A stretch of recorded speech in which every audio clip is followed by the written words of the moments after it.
Good afternoon from Raleigh, North Carolina, in the carpool lane again. So,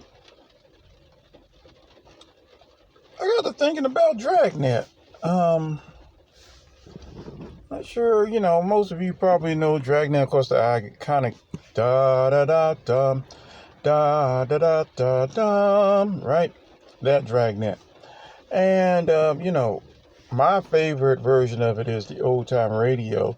Of course, there have been several versions of it, right? I don't know if I have all the history on it. But of course, you have the radio version that starts out first. You have the 1950s Dragnet, probably on television. Probably the one that may be even more famous for people on television. It's probably the 1968 version, which also features, the first three feature Jack Webb. And then let's see, what else do you have? You have Dragnet, the comedy by Dan Aykroyd and Tom Hanks, right? We got those. We have, what was it, 2003? There was supposed to be a more serious version. It was called LA Dragnet. Now that messed with me because Dragnet was always based in Los Angeles. So why do you need to put in LA Dragnet? And they was put in, if you will, the actor was supposed to be, or the more serious actor was supposed to be, I guess recently of Modern Family fame. I would know him more for his role as Ed Bundy, I suppose. Al Bundy, I'm sorry. Al Bundy in Married with Children. Some person with a bit of a comedic background. I never saw it. Heard it got pretty good reviews, though, so I don't know.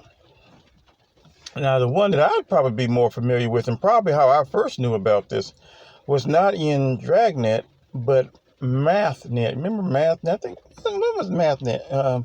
MathNet was a part of Square One. Correct me if I'm wrong, late 80s? Not 100% sure. But I believe it was somewhere in the 80s. You had Square One. And by the way, which also featured James Earl Jones, and many people might not know that. MathNet actually featured James Earl Jones too.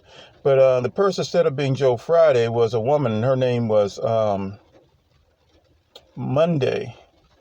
And she and her partner carried around calculators in holsters.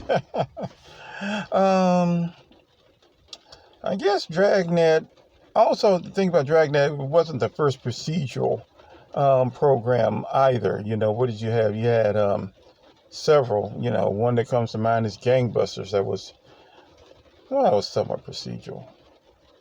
I don't know, somewhat procedural. What else? Yeah, you had what was that thing called? Night Watch, something like that. But at any rate, and of course you had He Walks by Night, right? Which we say gives birth, if you will, to Dragnet. Remember, that was a film noir that where they were trying to search for this killer.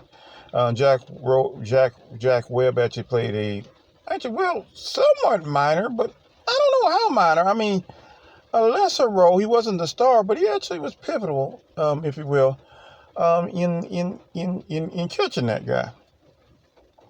And then, of course, Jack Webb will star in Dragnet.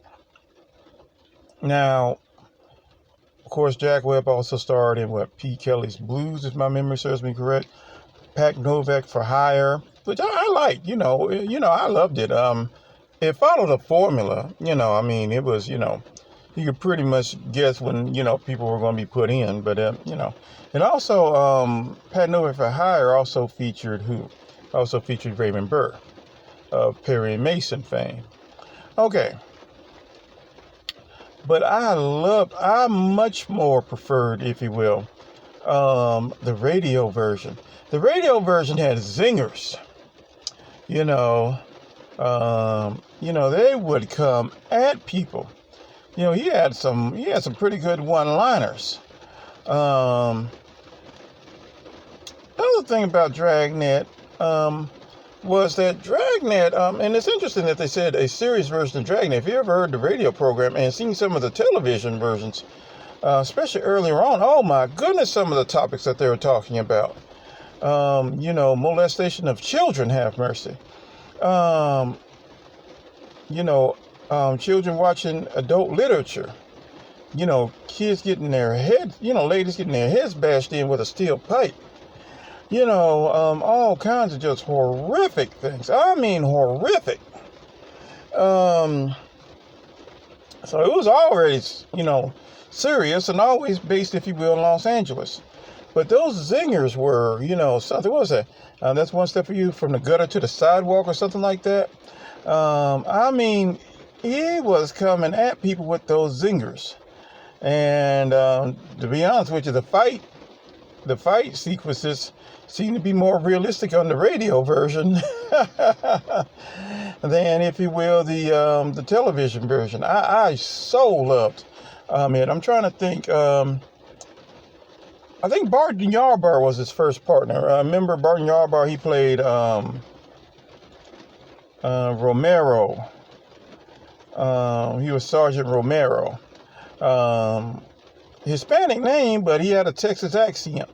Although it looks like he overplayed that Texas accent, it seems like actually in real life, he had a little bit of something. People say he didn't have one at all, but he had a little bit of something. He had a little bit of an accent, but nowhere near to the point of he overplayed it a bit, if you will, in the radio drama. Barton Yarborough is also what I Love a Mystery, right? He was also along with Jack Bowles played Doc Long. So, but tremendous. I love that. I love that program. And then at the end, oftentimes they would talk about, police officers who gave their lives in the Call of Duty. One issue I had with a lot of these programs was their promotion of cigarettes, and I guess they talked about Chesterfield cigarettes, Fatima Long cigarettes, things like that. But that's to be expected for the time. When was that? Late 40s, early 50s. Dragnet. You can get a lot of these in the public domain. You probably likely know that already. But you can get a lot of these in the public domain. I know there's a serious radio station devoted, if you will, to old time radio, and sometimes they come on there. Old time radio, crime time. A lot of things on TuneIn. But if you haven't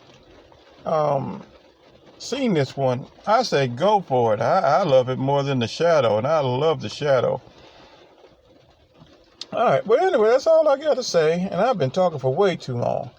But take care, everyone, and if you ever see this, take care and have a wonderful day or night whenever you're watching this. Okay, take care. Bye-bye.